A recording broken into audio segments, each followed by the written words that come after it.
Good morning, and thank you for joining today's webinar brought to you by the Maryland Clean Energy Center as part of our series on connecting to the energy economy. Our topic today is adding resilience to the energy equation. Resilience is defined as the capacity to recover quickly from difficulties or toughness, the ability of a substance or object to spring back into shape, elasticity. What we're looking at today is how resilience applies in the energy equation. And we have a great lineup of speakers to talk with you about that topic today, from policy to investment. My name is Kathy Magruder. I'm the Executive Director of the Maryland Clean Energy Center. I'm happy to welcome you. We do want to have audience engagement throughout our webinar session today. So quickly, we're going to go through a few technical housekeeping items. We will be polling the audience. You are muted upon entry to the room. Sessions will be recorded and posted online at mdcleanenergy.org/speaker series. So to talk with us today, we ask that you please use the chat box at the bottom of your screen. If you need technical support, if you have questions for the panelists, you can submit those via the Q&A feature or by raising your hand on the bottom bar. Polling questions will be used. We're going to do a quick practice poll to find out how many of you are with us this morning. All you need to do when you see the poll is click the radio button next to the answer that applies to you. And if you'll just bear with us for a few seconds as we tally our responses, the results of the poll will show on your screen. And we'll be using this feature a couple of times today. So for the most part, you all are on your own this morning. Our next question will give us a sense of what you do and who the audience is that's listening today. It helps our speakers target their comments. So you can vote by clicking on the radio button next to your response to identify the sector that you're working in. And we will be posting the results of this piece of the poll shortly. There you go. Once again, this webinar is part of a series. This is number 8 in 10. We have 2 more to go. We hope you will be able to join us for the additional sessions coming up on the 29th of October and November 5th.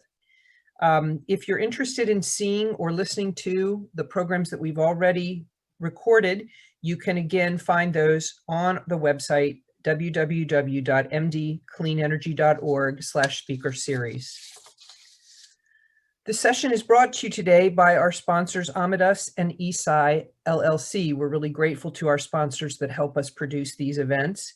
And it's my pleasure to welcome our moderator, Dr. Nandini Mouli, who is the president of eSai, LLC, to welcome our panelists. Nandini is the founder of eSai, and she's an energy engineering company in Reisterstown, Maryland. Prior to starting eSai, she managed energy and chemical business at DuPont and at the Maryland Energy Administration. At MEA, she worked with utilities, helping institute financial incentives for combined heat and power program for the first time in Maryland.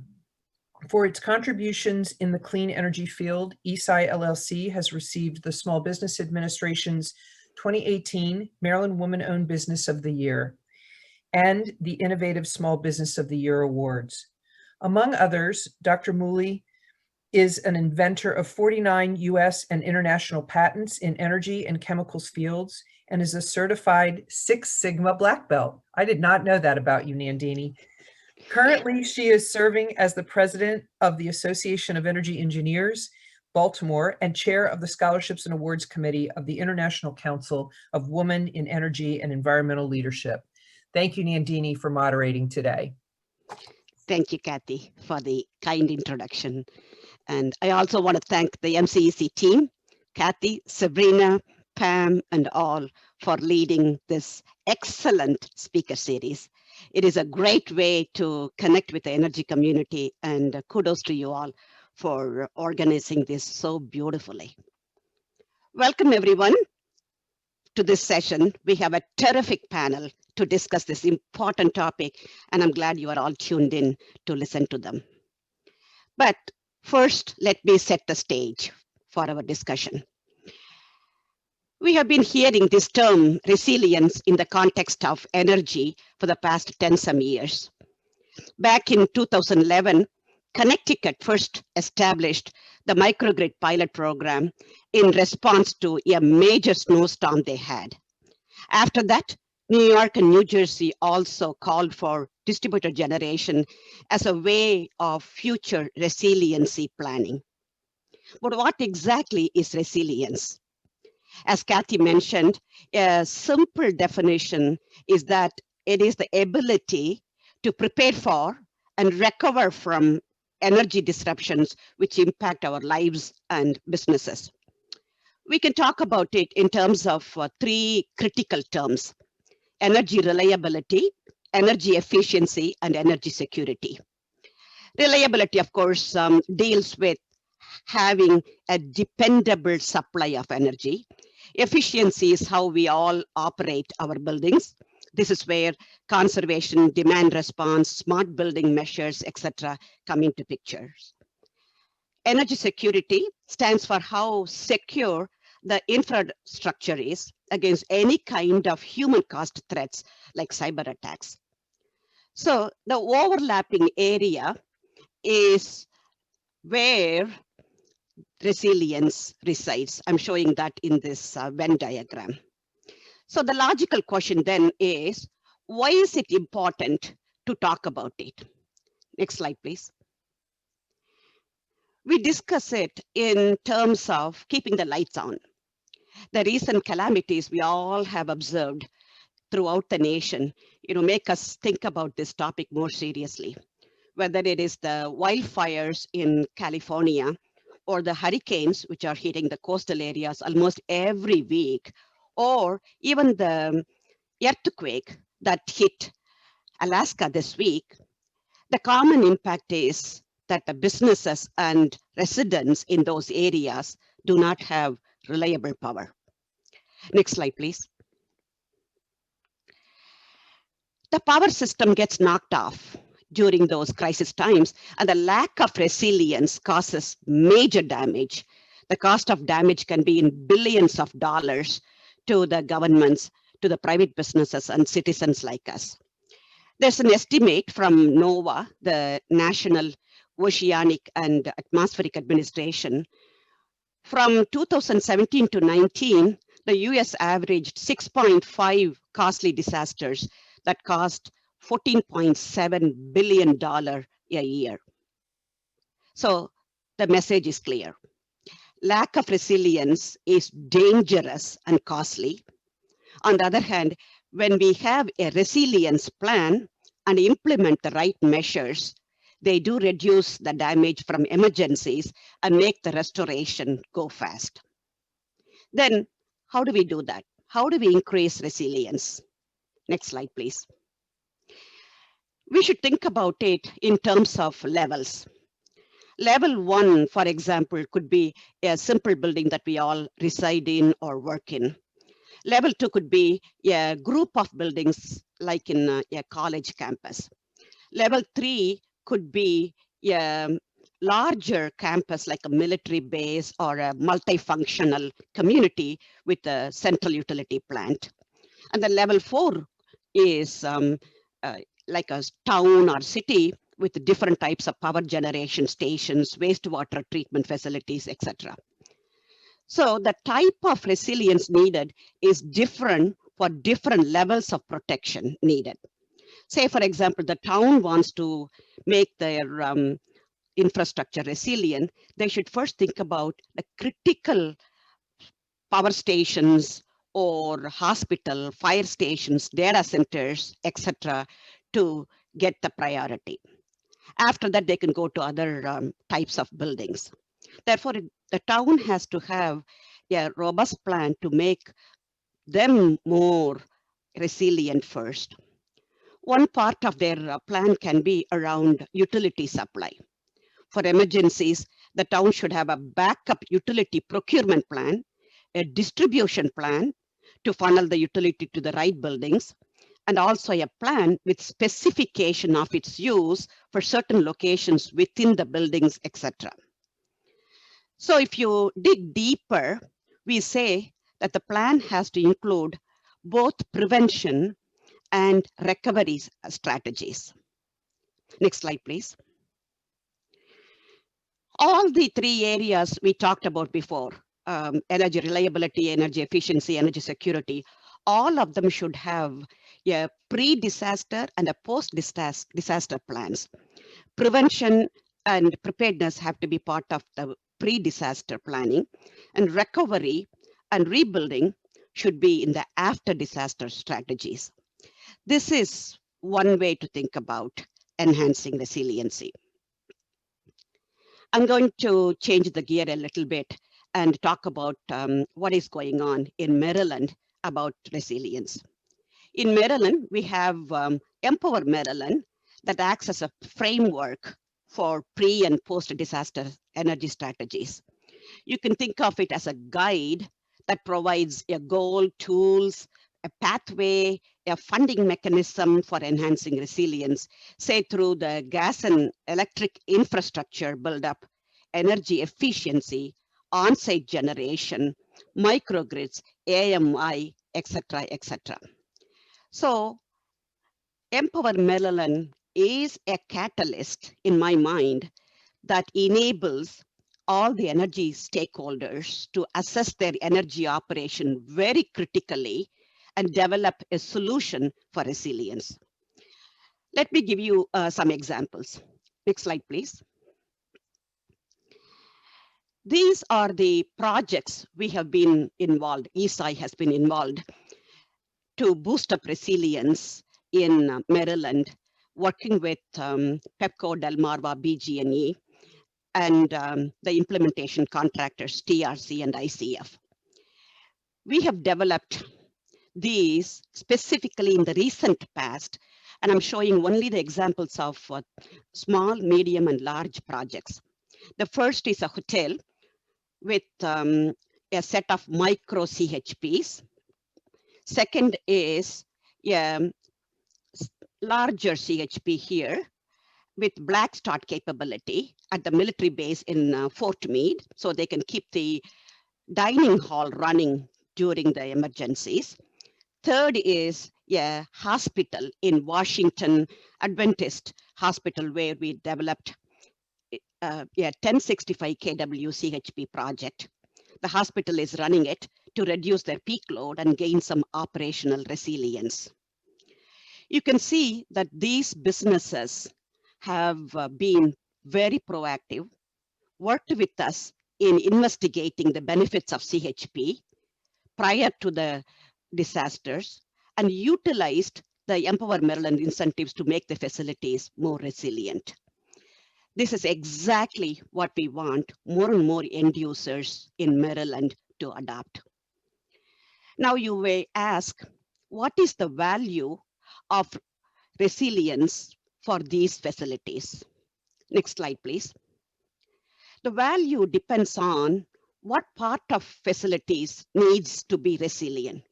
Say, for example, a hospital wants to make their critical load, say load going to the surgical rooms to be resilient, and that would be usually a 10% load of the facility. Then the hospital has to be able to spend about 3x cost of electricity, and it will get 100% resilience for that particular load.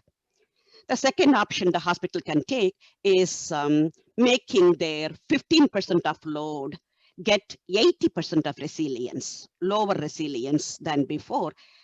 In this case, they will have to be prepared to spend 1.5 times cost of electricity.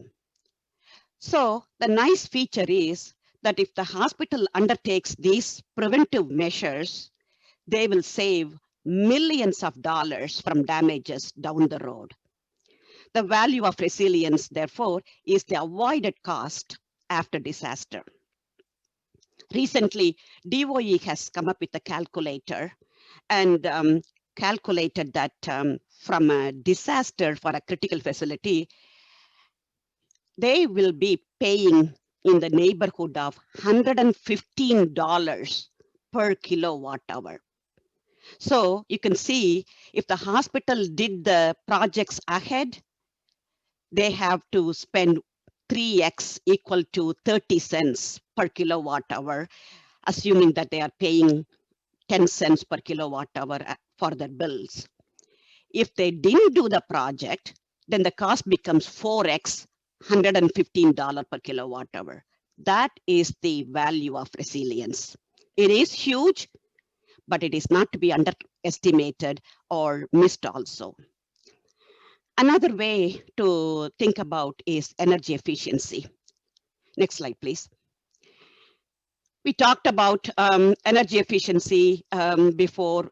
It simply means reducing the electric demand or reducing the consumption kilowatt hour, or making your buildings really smart with energy efficient shells, insulation, and appliances, and so on. So we know that when you do that, you are going to be able to have some additional money in your hand. For example, if you don't have to pay for the electric demand, you can use the saving to buy a backup generator for critical load. Same way, if you don't have to spend a lot of money during the consumption and during disaster, then you can use the money for some important needs during disaster, like food, medicine, etc. The third part, smart buildings, help you to stay in the buildings longer, more comfortably, and also use the appliances like Energy Star refrigerator for storing your medicines and things like that. So you can see that doing the planning pre-disaster and post-disaster energy efficiency contributes to increasing resilience. Next slide, please. So I just scratched the surface with respect to what do we do with respect to resilience. And there are so many other approaches, so many other strategies, and our panelists today are going to go and discuss what their organization is doing to improve resilience. I cannot wait to listen to them. Obviously, we have a wonderful panel who has experience, expertise in so many different directions, so many different dimensions of the energy sector. So I'm looking forward to that. And at the end of their presentations and program, we will have time for Q&A. Please do remember that questions for the panelists can be submitted via the Q&A feature at any time. And you can also use the chat box if you have any technical questions. Let me now introduce the first speaker, Pranay Kohli. Pranay is the CEO of Amidus Corporation. Internationally, he is an experienced energy sector executive and consultant. Pranay has served on the advisory board of Maryland Clean Energy Center, board of directors of Maryland, DC, Virginia Solar Energy Industry Association, and is an advisor to Washington, DC based Institute for Energy and Environment Research. Pranay has earned a master's in physics and an MTech in energy systems from Indian Institute of Technology, IIT Delhi. And he also has studied business administration at Stockholm University, Sweden. Pranay, the floor is yours. Thank you, Dr. Mouli. I'm pleased to be here. And after the very good context and introduction to resiliency by Dr. Mouli, I would like to speak about a particular segment of the society for whom the resiliency could mean sometimes the choice between life and death sometimes. So what we are going to discuss today now is how does resiliency affect or benefit the low-income residents of the society, whether they're in the US or globally, and how can we help them because they probably are the ones that need that the most. Next slide, please. So as you see, what happens as soon as a disaster strikes? The first casualty is electricity goes away. And once the electricity grid goes down, you don't have water, you don't have communications, and especially the people who are medically unfit, those who, for example, require electricity to charge their medical devices, or they need to keep their medicines refrigerated. They are the ones that are hard affected by this.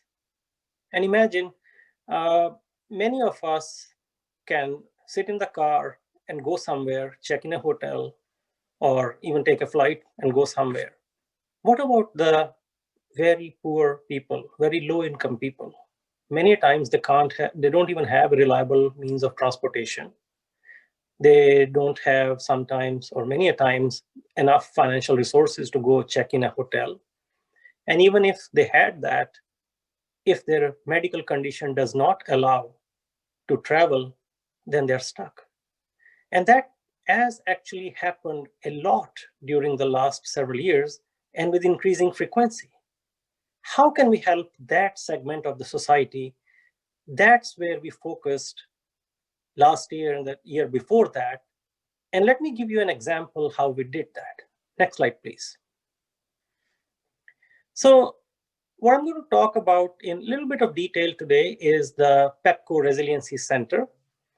And this is Washington, D.C.'s, in the heart of the national capital, the first community solar system and a resiliency system specifically designed for low-income residents. So when the grid is working, all the electricity from this system is, the benefit of that is given to the low-income residents in DC. As soon as the grid goes away, the batteries, and Mr. Herb Stevens is actually pointing out towards the batteries. I'll talk about that in a minute. So all the electricity goes into these batteries automatically without any human interference. And these power the PEPCO Resiliency Center within the building, and that provides a shelter in place for the residents of this building. So next slide, please. So, and this actually is the Resiliency Center. Basically, it's a community hall on the lowest floor of the building. And when the grid is down, this community hall will be provided with electricity, which will provide lights, it will provide ventilation, it will provide food refrigeration, food warming, and charging for mobile phones, television, radio communications, and ventilation as well. And of course, water. So these are several of the very, very critical things that the residents of the building don't have to go anywhere for, but they can come in here and get their thing done, and they can then go back to their apartment, but then they don't have to travel anywhere. And this was something which we did last year. And this was made with the help of Jubilee Housing that works with very low income sections of the society in DC. And it came on as a very customized project where we thought long and hard. We discussed it with lots of people, with the beneficiaries. How can we help? How can we design the system? And I believe the feedback that we have received about this system has been very, very positive. Next slide, please.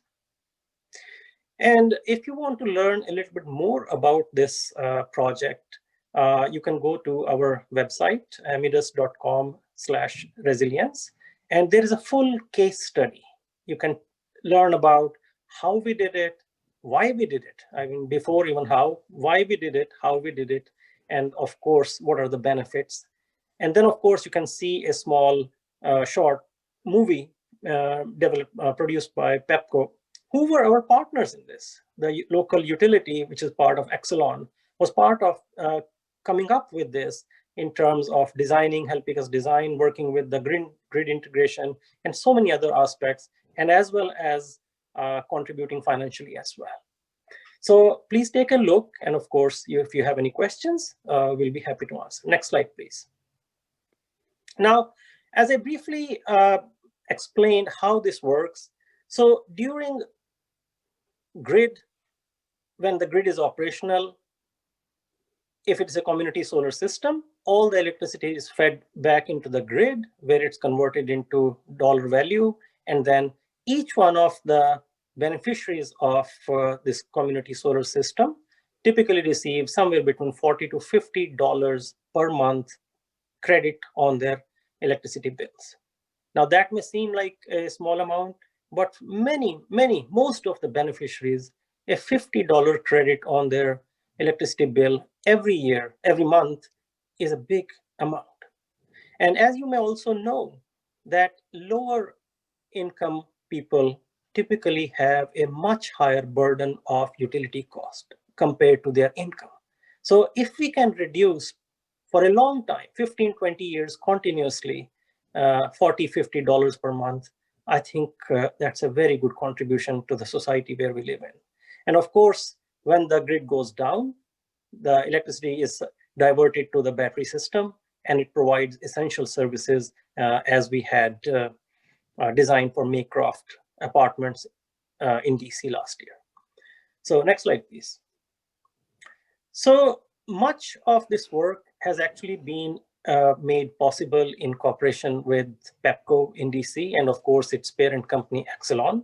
So last year we were awarded a 2C2I, which is Climate Change Investment Initiative from Exelon Corporation, and they provided us the opportunity to work on their impact projects as a part of funding, investment, and of course, a lot of support from the Exelon Corporation for our efforts as we go forward.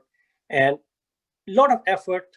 Our directive is to work on these impact projects in DC and of course in Maryland. Next slide, please. And after the delivery of the first project, now we are very close to delivering our second project in DC itself, and it's at an elementary school. And this is much larger than the first one. And of course, it's a community solar system plus batteries, very intelligent system we are trying to make in terms of charging the batteries, discharging the batteries, the time, and try to coordinate with the school consumption, as well as how we can maximize the production while keeping the system very, very stable.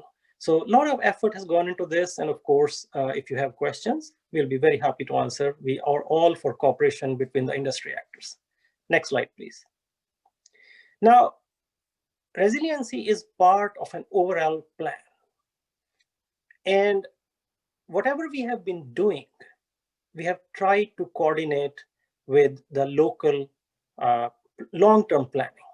And as you will see, most of our work, for example, here in this case, DC's goals, and we have aligned ourselves very, very closely, and we have worked very closely, and we are working very closely with the local administrations so that everything fits together and we are part of an overall long-term solution, especially focused for the low-income sections of the society. By the way, there are about 5 to 10 million low-income housing units in the US itself, which could benefit from this. So there is a huge need for this. I wouldn't say demand for this, but there's a huge need for this. And we are trying to make solutions available for that section of the society. Next slide, please. Now, as you can imagine, it's not just a one-person job or a one-company job. We have to bring together lots of entities, lots of actors, stakeholders, and that's what we had to do. And it all worked out because all of them worked very well together. So for example, the solar system on Maycroft apartments, the first community solar system and resiliency center, was installed by a company called Solar Solutions based out of DC. The permits were provided by DCRA. The initial support to the project was provided by Clean Energy Group. The resiliency system was provided by a minority-owned company called SunCatch Energy. And most of this work was enabled by so many pro bono hours in terms of finance and legal aspects of the project by Nixon Peabody. It's one of the top legal firms in the US, and all the professionals working there worked very hard to make this happen, because it's not just technology. There are a lot of issues beyond technology, such as legal issues, financial issues, structural issues, how do you structure the contracts? So all of that work was done pro bono by Nixon Peabody. And of course, Jubilee Housing, PEPCO, and the other entity that came out of Nixon Peabody, which is New Partners Community Solar. All of them work together, and as you can see, the resident is in the middle. All of this was done together, and only then it came about. So next slide, please. And therefore, if you know of any site that can benefit from resiliency, please let us know, and we will be very happy to discuss that. Thank you. Thank you very much, Pranay, and congratulations for winning the Excellent Foundation funding. Also seems like a wonderful and innovative offering indeed. So best of luck with you with the project and so on. Thank you. We'll go to now another polling question. As you can see, which of the following reasons have motivated you to consider microgrids? A, resilience, B, savings, C, sustainability, D, other. Please comment in the chat, and then E, I'm not currently considering microgrids. Please take about 10 seconds. Oh, good. The results are out already. So it seems like people are considering resilience is the reason they are considering microgrids, and that's right on the money with respect to our discussion also. So fantastic. That's very, very good. So now we are going to move to the next speaker. Lidija Sekaric is the National Market Director, Distributed Energy Systems in Siemens.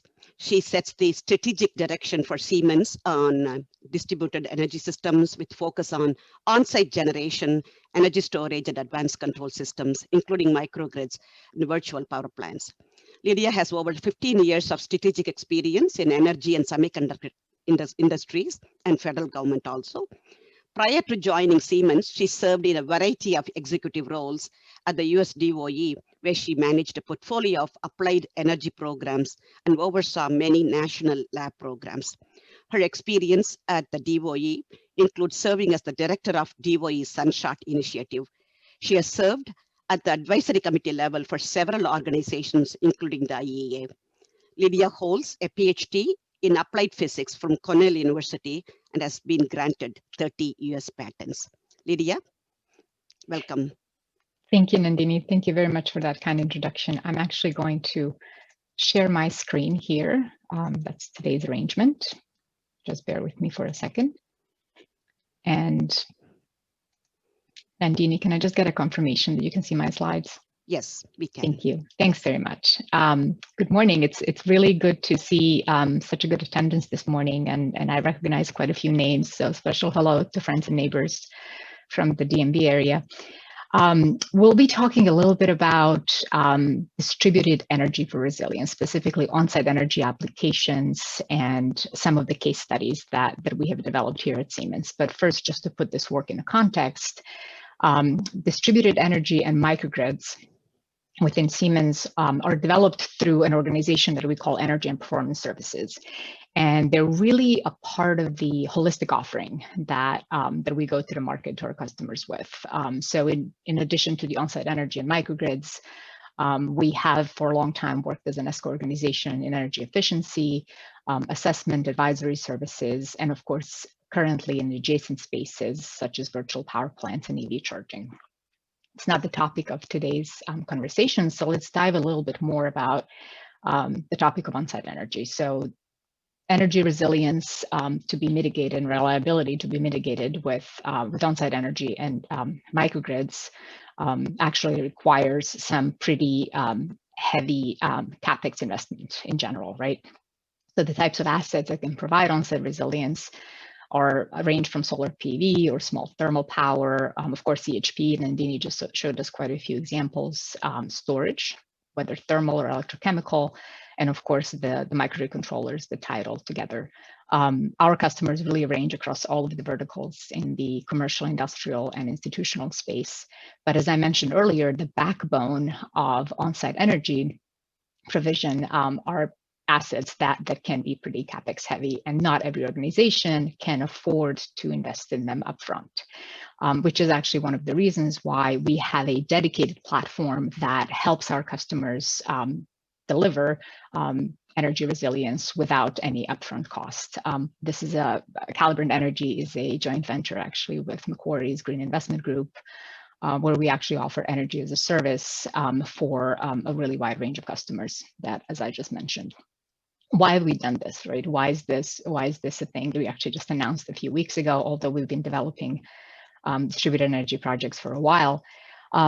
The market is asking for this. So a number of assessments from Wood Mackenzie to Guidehouse to a number of other market analysts have shown that really financed systems are growing. The demand for them is growing.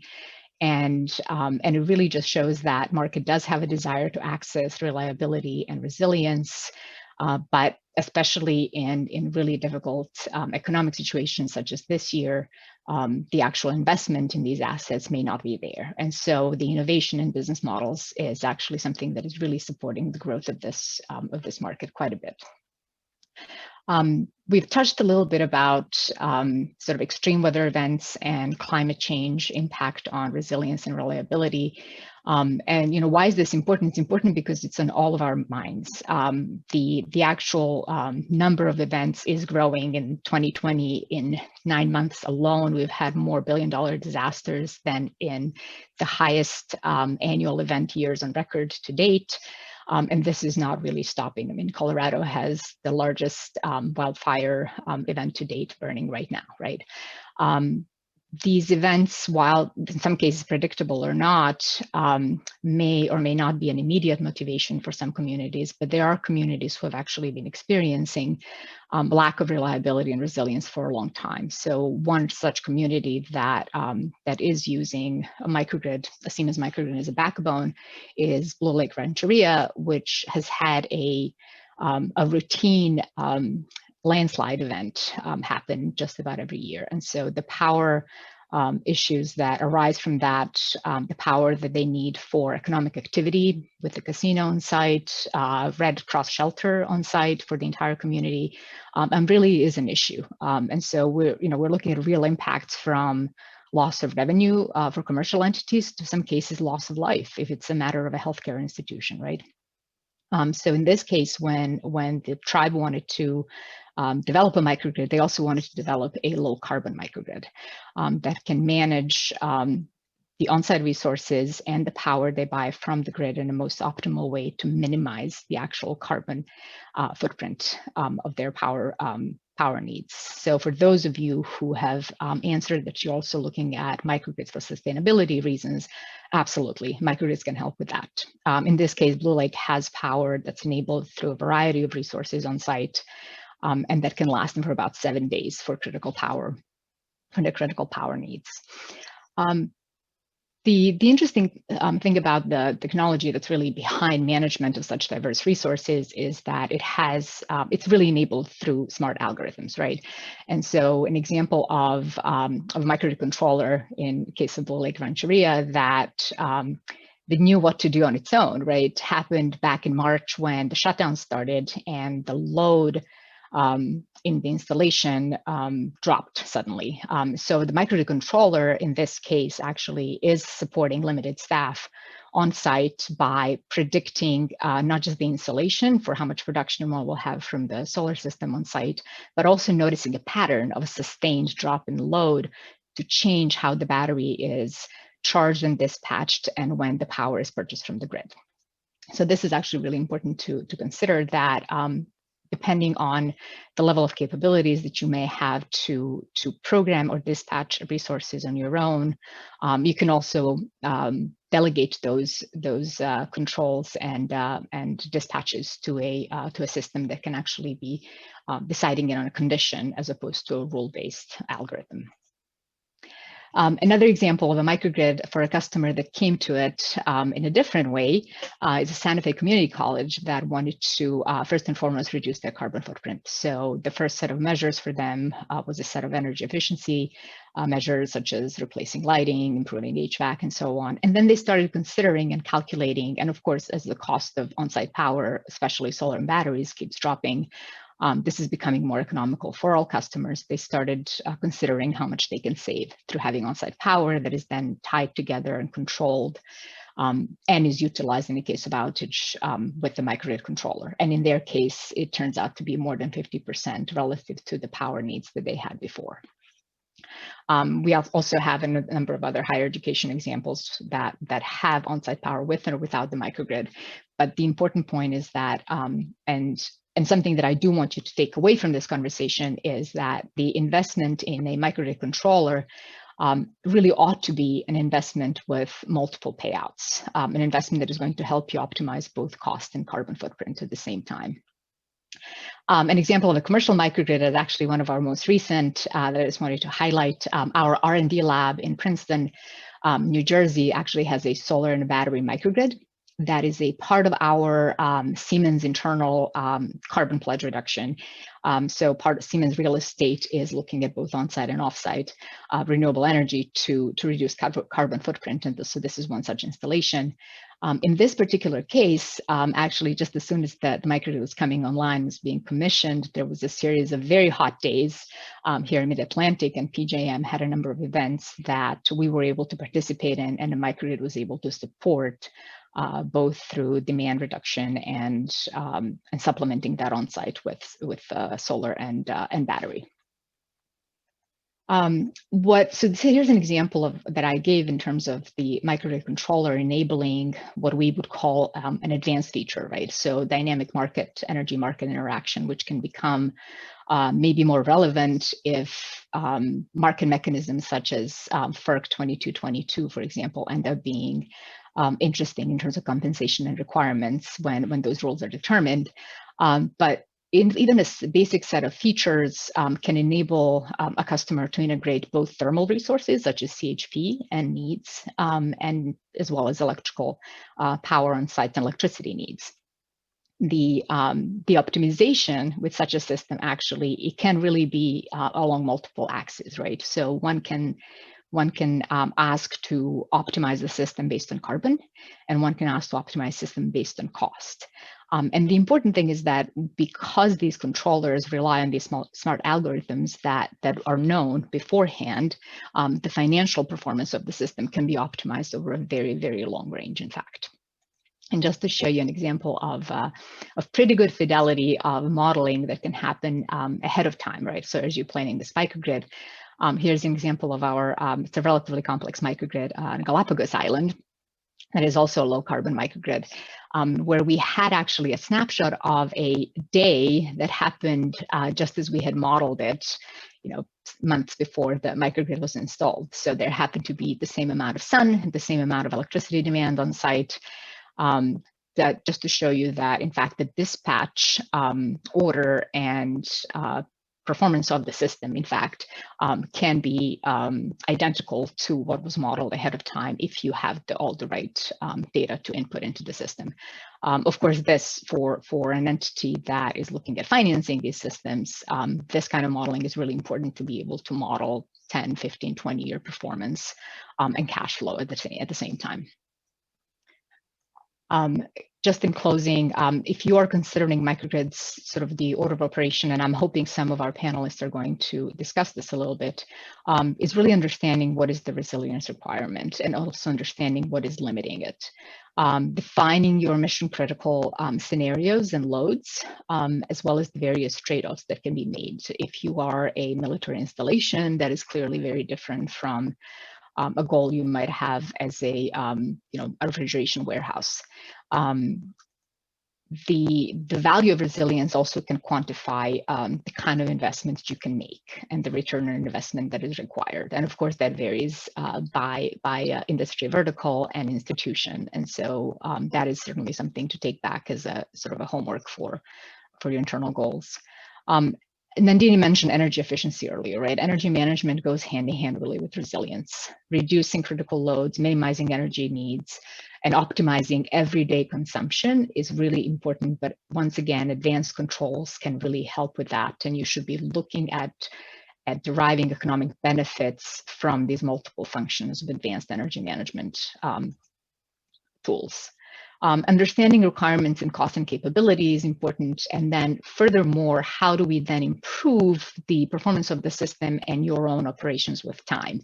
When you install a system as complex as an advanced microgrid, you have a data historian in place. And so along with that, as an example, we also offer digital services for all of our remote systems. But what can you learn from the data that such system can collect and analyze to really help you achieve your energy goals along multiple axes, if not even just one?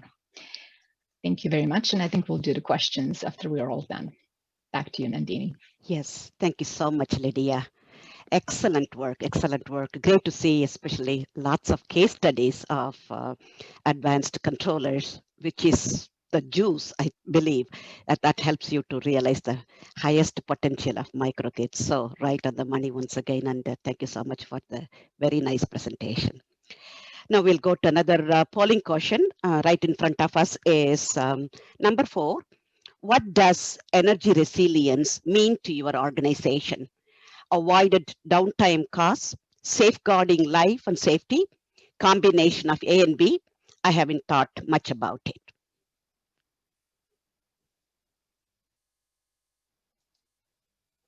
Okay, it seems like combination of A and B is the winner here, and followed by having thought through. So I'm hoping that after this presentation, you will think through this more and reach out to us also. Thank you so much for your responses. Now we will move on to the next speaker, Annika Moman, who is the Senior Vice President at AECOM. Annika leads the energy services businesses for North America, providing services to utilities and public and private sector clients, including distributed generation, electrification, smart energy, and energy efficiency retrofit projects. She has been in energy industry for over 15 years, with experience including master planning, program management, and design build contracting. Prior to working in the energy field, Ms. Moman was a Marine Corps logistics officer. Phenomenal background. She holds mechanical engineering degrees from the U.S. Naval Academy and San Diego State University. Good morning, Annika. Good morning. Thank you very much, Nandini. Appreciate the opportunity to be here today. And Lidija set me up quite well for the presentation here this morning about how you decide what is the right approach for your organization and how you're going to achieve your resilience goals. So I'm going to take us up to the larger energy picture and how you can include resilience in your energy plans, and also how your energy systems can provide mission or operational and community resilience.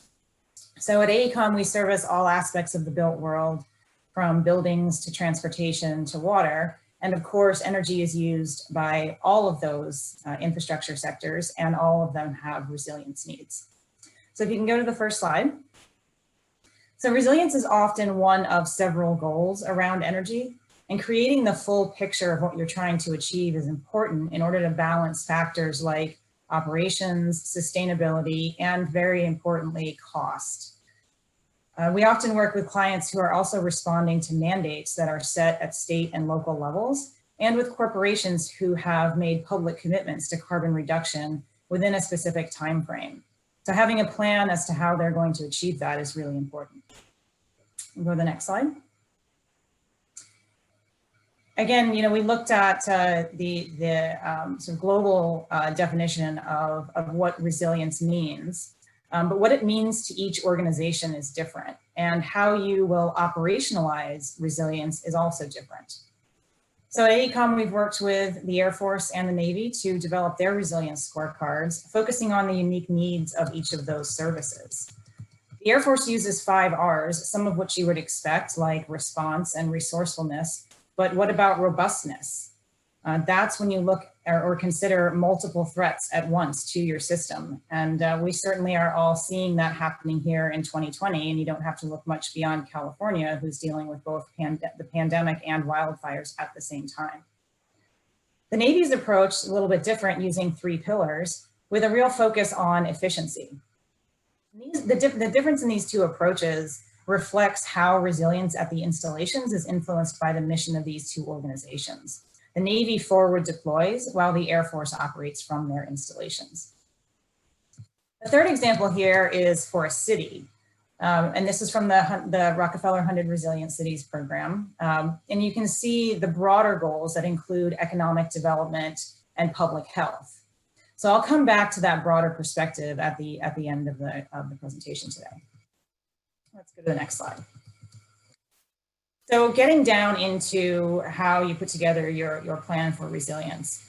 With those aspirational goals defined and your resilience framed, the hard work starts on how to achieve them. You need a methodology to work with the myriad of stakeholders that have to be involved in realizing those goals and sustaining the performance that you expect. So what do you need to accomplish your organization's mission? What is the supporting infrastructure you need? And what are the characteristics of that supporting infrastructure? And what does resilience mean to you? What we looked at on the previous slide with the Air Force and the Navy. So we'll go to the next slide. So as I mentioned previously, we work with a lot of different clients to define those things. And we follow a typical process to engage the organization and develop that plan. It's pretty simple, actually. Just where are you right now? Where do you want to go? What are your opportunities? And how are you going to get there? And it's intentionally an oval as conditions and performance change.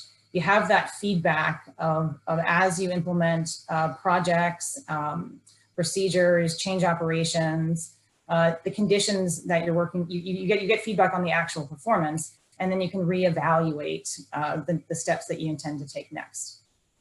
It would be nice if plans could be static. You could lay them out and implement them and achieve your goals, but that is just not how the world works. And again, 2020 is a perfect example of that. And a client of ours like San Diego Airport is a perfect example of a client whose entire situation changed this year. And what their operations and mission needs are, what resilience means to them has a whole new definition. And also what they can spend in order to achieve their goals. So we'll go to the next slide. So starting with that first quadrant of where you are, establishing your baseline for resilience is really important. So this is an example of using that scorecard for the Navy to evaluate the starting point of resilience at an installation. It's not surprising to see that resilience pillar actually score pretty low and the efficiency pillar to score quite high. The Navy has had a focus for decades on energy efficiency and on solar at their installations, but they've just begun to start incorporating resilience into those. And also, setting this baseline can help you compare the impact of the courses of action that you're evaluating in the process. So we'll go to the next slide. So moving from the baseline through those previously defined goals, you get into the opportunities that you have to achieve those goals. Defining those activities, who's responsible for them and when, is critical to achieving them. Not to minimize the difficulty of some of the technical solutions, and Lidija and Pranay talked a lot about those opportunities and the technologies that are out there to help you achieve them. But I noticed earlier in the poll that many of you are from government, so you can understand and relate to the fact that you need multiple stakeholders to get focused on what needs to happen in order to achieve progress and success on your plan. So this is an example, again, from San Diego Airport, where we helped them pull together a utility working group so we could engage all of those critical stakeholders. Many of them did not work on energy issues previously, and many of them, the concept of resilience was new to them. So each of the activities defined had an owner, it had a time frame, and it had the supporting stakeholders that needed to be involved in order to achieve that activity. So move on to the next slide. So when you pull together where you're starting from, what your opportunities are, and how you're going to get there, you can come up with a pretty aggressive plan on achieving your goals. So this is the result for San Diego Airport. They are in progress, of course, of working through this, but you can see the diversity in their fuel supplies and in their energy sources. You can see that there's on-site battery storage and thermal storage, all ways to improve the overall resiliency of that facility. And very importantly, to get them to 70% reduction in business as usual grid demand by 2030. So important for their carbon neutrality goals, important for their industry leadership goals, and important for their resilience goals. And we'll go to the last slide. So I want to pull us back up again now from back up to the system perspective, and thinking back to those elements that were in the 100 Cities resilient framework. What can a resilient energy system at an airport, at a military installation, at a university mean to a city or a community? You know, we looked at discrete actions to increase the resilience at installations. But again, how do you take those energy aspects and pull that up to the system level? So we worked with Commonwealth Edison in Chicago to help them define the full breadth of the resilience benefits of a microgrid that they were going to install in a historically disadvantaged community in the south side of Chicago. For the utility, the green part of this, the energy system resilience was core to their mission. The efficiency, the emissions, and the reliability of the power. For the city, the resilience of the critical infrastructure was most important. What does it mean to the police department in the city of Chicago to know that the traffic lights are not going to be out in this community if there's a power outage or a heat wave? They don't need to deploy police to that intersection to maintain traffic control. And for the community, it was economic, environmental, and social. What does it mean to the community, again, to not lose power in an assisted living facility where you have people on oxygen, where you have refrigerated medicine? And though that's the kind of community resilience that an energy system can deliver.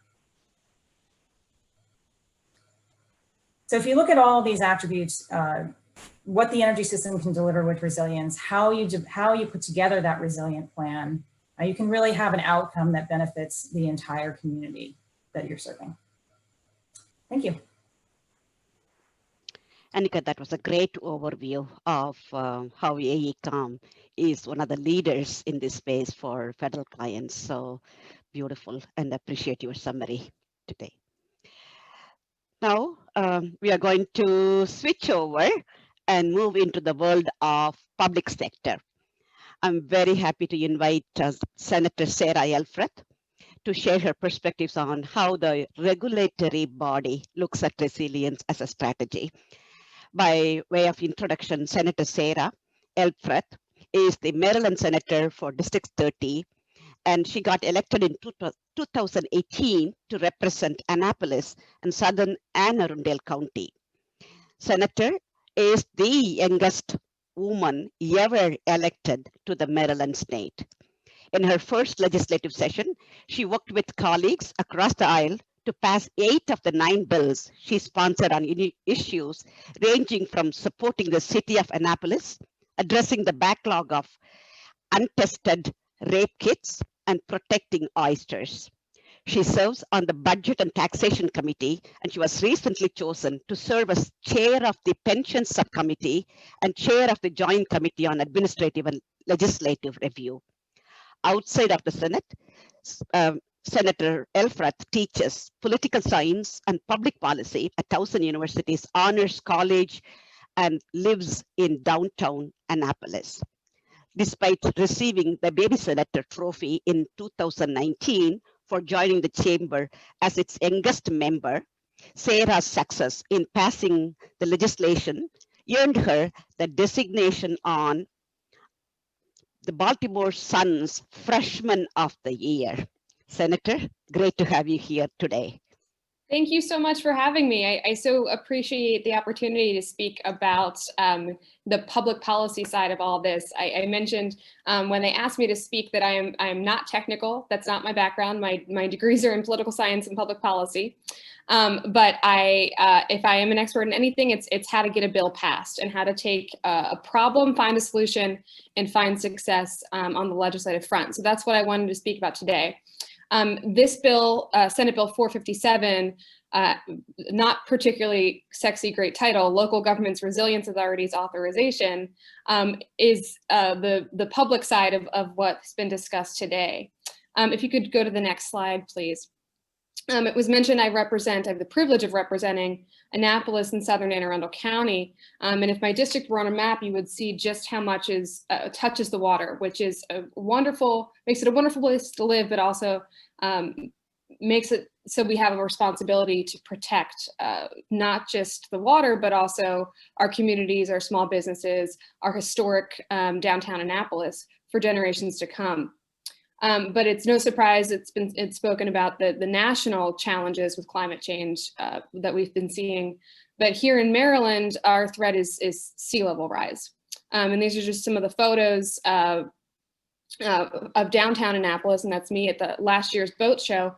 We've seen significant sunny day flooding, and that was a beautiful 70-degree day just last October that the sea rose so significantly. The boat show went off without a hitch, but Annapolis was underwater for about a day. And this happens at least 30 days a year. But it's not just an Annapolis problem, it's also an Easton problem, a Baltimore City problem, an Ellicott City problem in Howard County, where they've seen two 1,000-year storms in just the recent past that has devastated their downtown. So we know we have a large challenge in front of us. Part of the challenge is also that it's mostly on the municipalities and counties to fund projects that are going to mitigate against this sea level rise. So we know the problem. If you could go to the next slide, please. The solution, at least here in Annapolis, has been to convene a group of stakeholders, hundreds of community members, from historic preservation to the Naval Academy, as you can see in the background of that rendering, small business owners, community members, national experts on resilience, to come together and build a city dock master plan that's going to protect this low-lying city dock, which few people know, but that's not built on actual ground. It's built on crushed oyster shell, and is seeing significant flooding throughout the year. And just the first of a project that we need to think about here, at least in Anne Arundel County.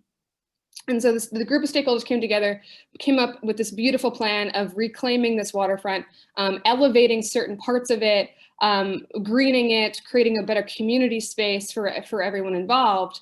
But the price tag of this beautiful plan, that you can't see it, it's a little to the left, but also includes stormwater mitigation for the stormwater that's running down Main Street. So also, obviously, not just resilience, but also focuses on the health of the bay. This whole plan costs about $50 million. And we're talking about municipalities. They have obviously a cap on the money they can borrow to build these capital projects. And $50 million is just, frankly, too great a cost for a municipality like the city of Annapolis to handle alone.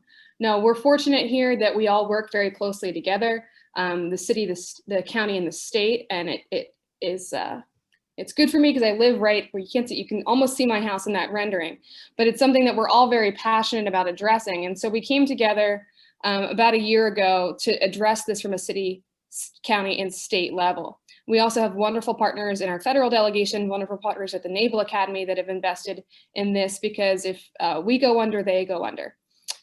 So we came together and realized that the city doesn't have the direct funding, the county doesn't have the direct funding to build this type of capital project, but the state could allow them to create resilience authorities and bond the money needed to build these capital projects, because the urgency is here. The urgency is now for us to address this. And this is very much the first project that we're looking to complete in Anne Arundel County. We're also looking longer term at the other communities that are seeing significant flooding across the region to make a list of things that we need to do next. This is first on the list. So what we were able to do, if you could go to the next slide, this is the less exciting part of it. we were able to take this idea, and usually the simplest ideas require the longest pieces of legislation. This bill was about 20 pages in length. That was just a simple idea. It allowed for municipalities and counties to independently or jointly form these resilience authorities and dedicate general fund revenue towards the bonding for these projects. And it created resilience boards. We have, fiduciary responsibilities listed out in this bill. Very clear that it's still the major decisions, including, for my constituents, most importantly, the ability to actually dedicate this revenue and how that's going to be dedicated. Is it a new tax? Is it dedicating some other form of revenue? That decision-making is still left to the local bodies, the elected officials, but this board is really in charge of forming this project and executing this project. And so we were able to fortunately work with our colleagues from across the state, because this is truly a statewide problem, and Ellicott City in particular is very interested in utilizing this mechanism, this new tool that we've created, folks on the Eastern Shore, Baltimore City, to pay for these major infrastructure projects that otherwise we just don't have a tool in our toolbox to pay for. The state has been slowly funding flood mitigation at the city dock for the last 5 years, about $1 million at a time, but that's just not fast enough for the sea level rise that we're seeing. And so we were able to get this bill through in record time in an abbreviated legislative session. We adjourned early this year for the first time since the Civil War, but we're able to get a number of bills passed, including this, to empower our municipalities and counties to actually execute on these major infrastructure projects that otherwise they wouldn't have the financial ability to do. And so at the current stage, we passed this in March. It went into effect in July. Our city of Annapolis and Anne Arundel County are currently forming the best practices. They have multiple work groups right now on various areas of the bonding authority, of the project itself, finding creative solutions to this revenue. Obviously, COVID-19 threw quite the wrench into all of our budgeting plans. And so it's actually very, we thought it was forward thinking in March, and it turns out to be even more forward thinking now, since we have limited capacity to fund these projects out of current capital budgets. And we really need these interesting creative tools to fund the major infrastructure projects that are right in front of us. The fierce urgency of now is here when we're seeing sea level rise, sunny day nuisance flooding, and communities just underwater. And so I'm here to talk about policy and how to get these kinds of ideas through. And it was mentioned I teach. I actually teach a class on how to take an idea, put it into legislation, and build an advocacy strategy around getting that passed. So I'm the non-technical person on this panel, but I'm happy to answer any questions that folks may have about how to do just that and have a statewide approach to some of these problems. Senator, you have been a clear voice, certainly for the community. And if you can mention in a couple of minutes, any suggestions you may have, any ways you are proceeding with taking the ideas and turning them into regulatory bill and so on, you can mention that. Sure. I mean, my job is simply to solve problems. And so I tend to try to listen to the smarter people in the room when it comes to the technical side. I have to be versed in a little bit about everything. And so we very much rely on the technical experts for any of these bills, whether it be oysters, whether it be financing authorities.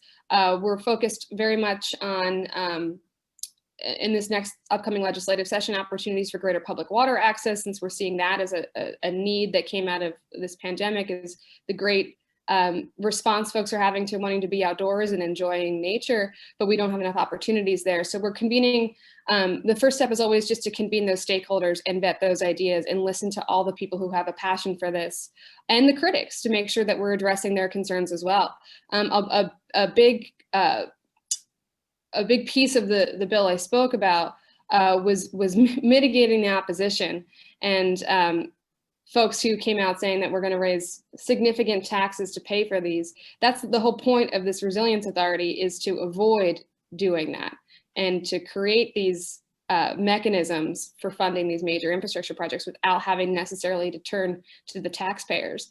And we're going to need more and more of these creative solutions moving forward as we see major infrastructure projects, the need for them come online. So it's really, the first step is always convening stakeholders, working with our wonderful nonpartisan staff here at the state to draft the legislation. It kind of starts technical, we move to messaging and thinking through everything, and then back to technical in the language, and then just making it relevant to every single member of the General Assembly. There are 188 of us, and so it's my job to find ways to communicate why that bill and resilience is important, not just to the city of Annapolis, but to communities across the state, and as we've seen, communities across the nation and the world. And so just making it relevant and bringing in all of those various parts of the state and representatives from across the state. And we passed it overwhelmingly in both chambers. And it was, the governor did not sign it, he didn't sign any bills this year, but it did go into law. It survived the veto pen, which we're very grateful for. But I'm also interested if folks have questions on specific policies that they're working on that I can be helpful in kind of pointing them in a particular direction to see success on the legislative front. I'm happy to do so. Yes, absolutely. There are going to be, I'm sure, many questions coming to you related to that. And so thank you so much for your time and views on how the local governments tackle the issues on resilience. Appreciate it. Now, let's go to the final polling question. What do you think of when you hear the term distributed energy resource? A, distributed generator such as solar PV or CHP system. B, a power plant. Or C, a backup generator. D, new to me, I'm not sure. Okay, let's take a few more seconds. And it seems like people do think of it as a distributed generator, solar PV, CHP system, and so on. So that's a good way to think about. At the same time, all other items mentioned there are also part of DER, or distributed energy resource. So that's excellent.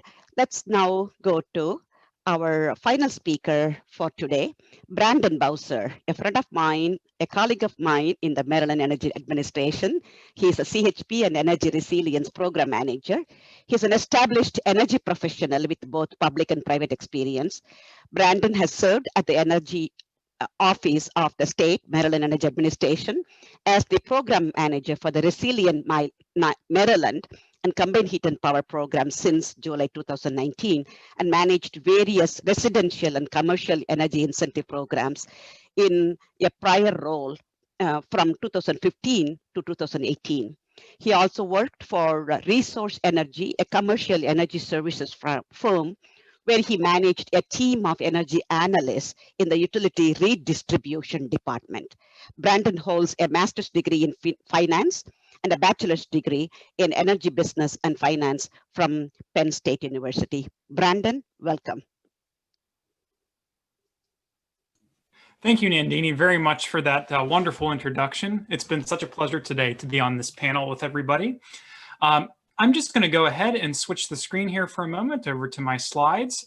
So if you could just give me 1 second here to get that queued up, we'll get started here on a discussion about our Resilient Maryland program and what Maryland is doing to further resilience initiatives.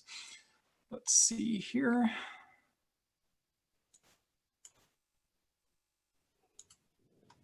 Here we go.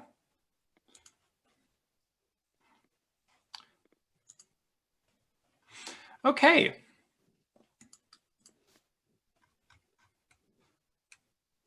So again, I really appreciate the opportunity to speak to all of you today about a topic that's taken spotlight in energy management recently, especially within the past year, and that is, of course, energy resilience.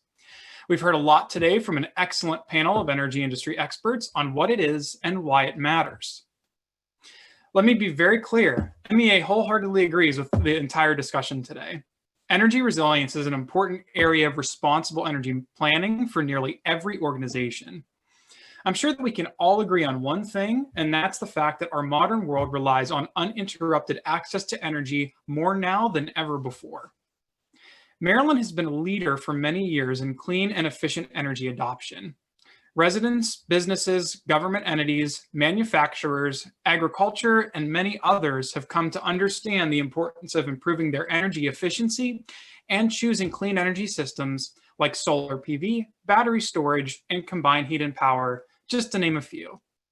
One of MEA's primary objectives is to provide incentives that help further the adoption of these technologies, but also push the envelope to encourage innovative new energy management strategies that include promising new system configurations and solutions so that we all can work toward a cleaner, more efficient, and resilient Maryland.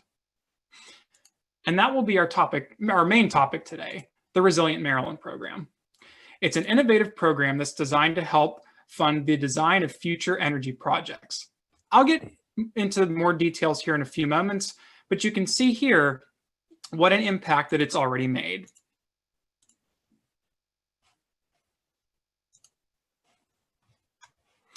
So why offer incentives that focus on energy resilience? Why does it matter? I'm pretty confident that at this point, many of you don't need me to do a lot of convincing. Our grid faces many threats. Severe storms like the derecho that Maryland saw a number of years ago, cyber attacks like the one that the Ukraine experienced in the mid-2010s, where around 200,000 customers lost power at the hands of hackers, high summer temperatures that are increasing as time goes on, and frigid winter temperatures, and an aging grid infrastructure that is prone to failure. Now, who benefits the most from avoiding these threats? The answer is everybody, but some notable examples are healthcare facilities, businesses, colleges and universities, government facilities, and multifamily housing communities. And finally, how is resilience achieved? Organizations do so through installing distributed energy resources, or DERs, like solar PV, battery storage, CHP, and grid interactive efficiency technologies. While that sounds relatively straightforward, getting to the point of installation requires a lot of time, planning, and capital. And real quick before we move on, that photo that you see in the background is actually from the dedication of the Montgomery County Microgrid, where local officials and MEA staff helped to pull the plug, taking the facilities connected to it off the grid, giving them more control over their energy management and the resilience that their vital government operations need. That brings us to our topic du jour of this segment, MEA's Resilient Maryland program. We launched Resilient Maryland in fiscal year 2020 earlier this spring to encourage energy resilience projects in the state, like microgrids and the like. It was incredibly successful, so much that we took it from pilot to a full MEA program in fiscal year 2021. We received 25 innovative projects from all across the state in nearly every sector of Maryland's economy. Of those, we selected 14 projects for funding.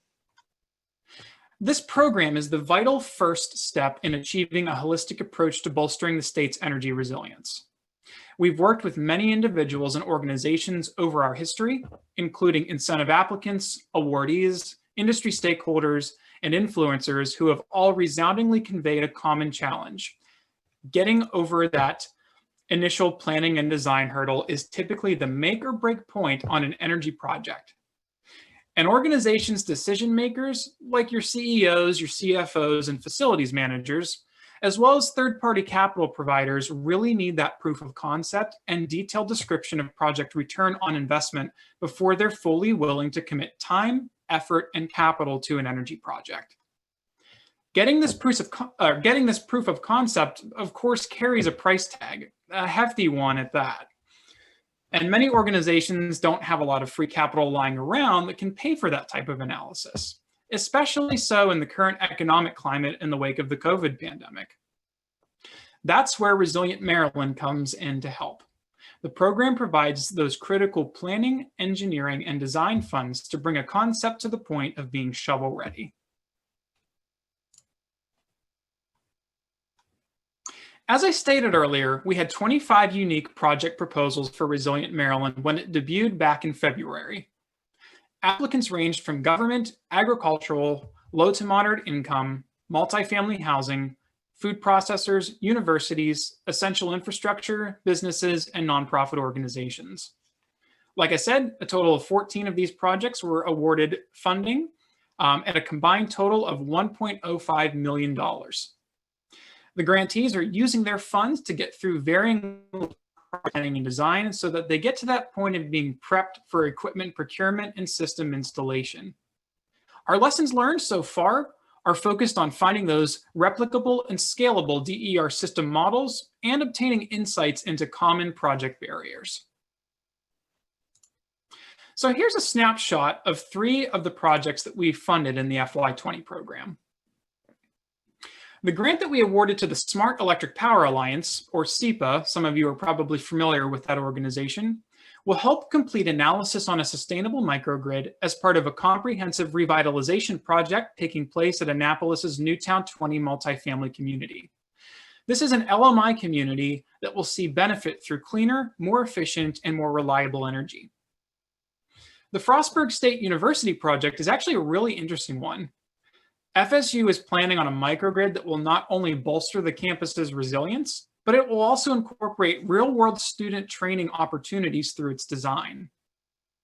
And finally, Groundswell is using their Resilient Maryland funds to partner with Baltimore City to design a network of resiliency hubs that will serve its most vulnerable citizens in times of emergency by providing them with access to reliable power. The FY21 program is competitive, just like its predecessor, and the projects that we take a look at will be evaluated using the 6 criteria you see on this slide. They must have a clearly defined value proposition that explains the project and how it enhances value to the organization and the surrounding community. A good project must optimize its selection of clean energy technologies to minimize the emission of greenhouse gases. And then there's the energy savings. They must be a priority. A solid project is going to include plans to implement energy efficiency upgrades, or it will have done so within the past 5 years. And then there's the resilience component. It's in the program's name. Good projects will maximize the resilience capability of the system by aiming to power higher percentages of loads for longer time periods. Also, bringing benefit to Maryland's LMI communities is also very important. Projects that focus on primarily targeting these Marylanders will be reviewed more favorably than those that do not. And then finally, there's demonstrating a commitment to the project's success. We absolutely consider the means of an applicant when evaluating its contribution. What we're really looking for is that dedication. That can be through matching funds, but if matching funds aren't a possibility, as long as you're willing to commit donated hours and time and getting to that point of completion, we're going to be looking at that very favorably. We welcome applications from many different types of organizations, which you heard me discuss in a little bit of detail before. Awards are granted under 4 areas of interest in the program that are designed around a project's scope, scale, and its complexity. The largest and most complicated systems, which are your community scale and campus scale microgrids, can receive up to $100,000. Resilient facility power systems, which are simply microgrids that serve a single building, can receive up to $25,000. Advanced combined heat and power, or CHP, systems can receive up to $10,000. And we consider a CHP system simply to be one which includes black start technology and islanding capability, the ability to operate when the grid goes down. And last but certainly not least, resiliency hubs. A resiliency hub is a localized community facility that residents can access in the event of a grid outage or emergency situation to continue receiving power for electronic devices, remain safe and comfortable in a conditioned space, have access to refrigeration for temperature-sensitive items, and have power for their essential medical equipment. While they're not designed to be full-scale emergency shelters, they're close by points of safe co-location that can provide the services I talked about until the grid outage is over or proper emergency response arrives. These systems can receive up to $10,000. And the photo that you see in the background is actually of Montgomery County's public safety headquarters. The county developed a resilient facility power system for this building as well as its correctional facility, which is not pictured. The one you see is just the public safety headquarters, to improve the resiliency of government operations, reduce greenhouse gas emissions, upgrade existing aging electric infrastructure without capital expenditure, which they were able to do through an innovative energy services agreement, and control energy costs. These projects were partially funded by 2 MEA grants that total about $450,000. And both of them are prime examples of the types of installations that can benefit and be created through the DER incentives that MEA provides. And now that we've covered the basics of the program, I'd like to take a moment to plug our Resilient Maryland webinar series. These hour-long sessions are being provided by MEA to explain the concept of energy resilience in more detail, as well as give a comprehensive overview of Resilient Maryland's inner workings so that applicants are primed with the knowledge necessary to submit a strong proposal. So if you'd like to hear me talk about this stuff some more, I encourage you to sign up for one of these 3 remaining sessions you see on the slide. Live links are available on the website or on our Facebook events page, and a video recording of the webinar will soon be available on the Resilient Maryland webpage.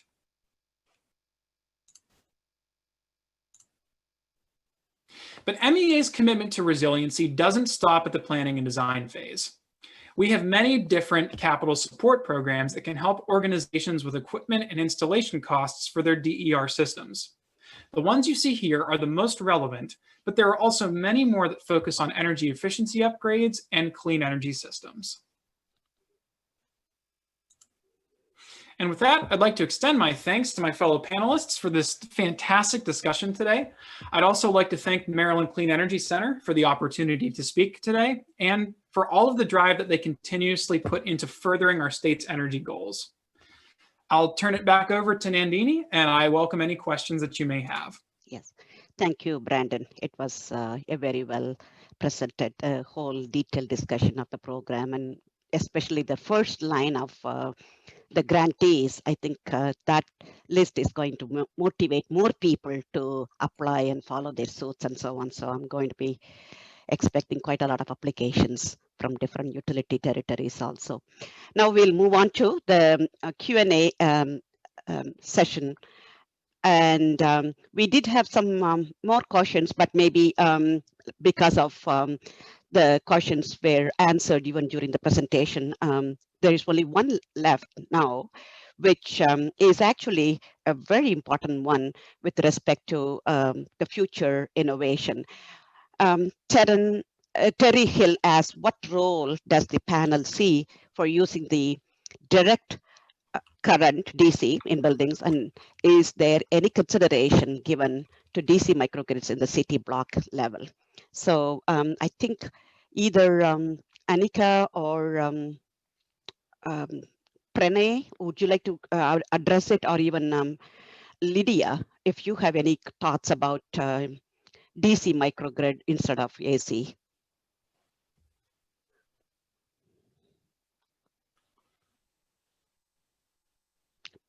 Pranay, can you mute yourself? Yeah. Yes. Unmute. So, yes, in fact, several times over the last few years, this has been a recurring question.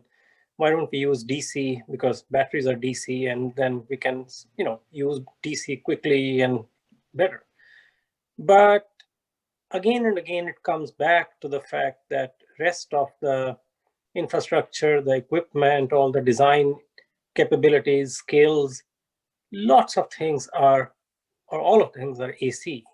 So to create a parallel universe of DC will require a lot of investment, and specifically for that, making these projects very unique and somehow very difficult to maintain because of all the skills that are required to maintain, DC systems. Lots of people are not very skilled in those things, experienced on those things, because they all work on AC systems. So the answer then comes back to practical nature of this question, even though, technically it may provide some better points, but it still comes back to AC. So that has been my experience. Thanks. Okay. So any other comments from any other panelists? this is going on mostly in solar, I would say, with respect to being able to connect to the appliances directly and be able to manage without having to use the inverter and so on. So it's a bit of a cost saving, I would say. Yeah, but all the appliances are AC. I mean, where do we get, either we take out the converters in those. So yes, I mean, it is a very sound, technically very sound thought, but in real life, it poses lots of challenges. All right.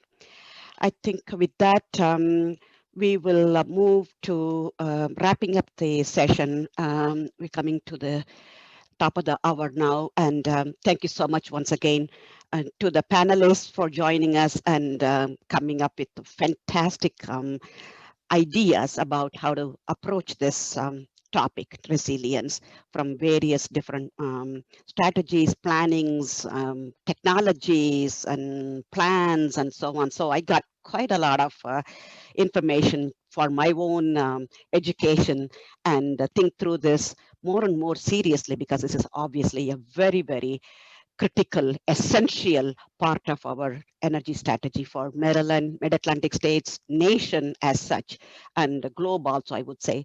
So my sincere thanks to all the panelists joining us today. Pranay Kohli, Lidija Sekaric, Annika Moman, Senator Sarah Alfred, and Brandon Bowser. Also, my thanks to the MCEC for coordinating it so beautifully. It has been a pleasure working with Sabrina, especially for taking on so much of this coordination at the behind the screen and making sure things are happening so smoothly. So salute to you, Sabrina. You are a pleasure to work with. And also to Kathy, Pam, and everyone once again. And thank you all, audience participants, for joining and dropping your questions also. If there are any other questions, comments, concerns, issues that you want us to address, you had the contact sheets, pages for different panelists. You can write to them. We're also going to be sending the presentation deck to all of you. So feel free to keep the conversation alive. And this is the only way we can keep moving and going to achieving various deliverables within this huge goal of adding resilience to the Maryland's energy equation.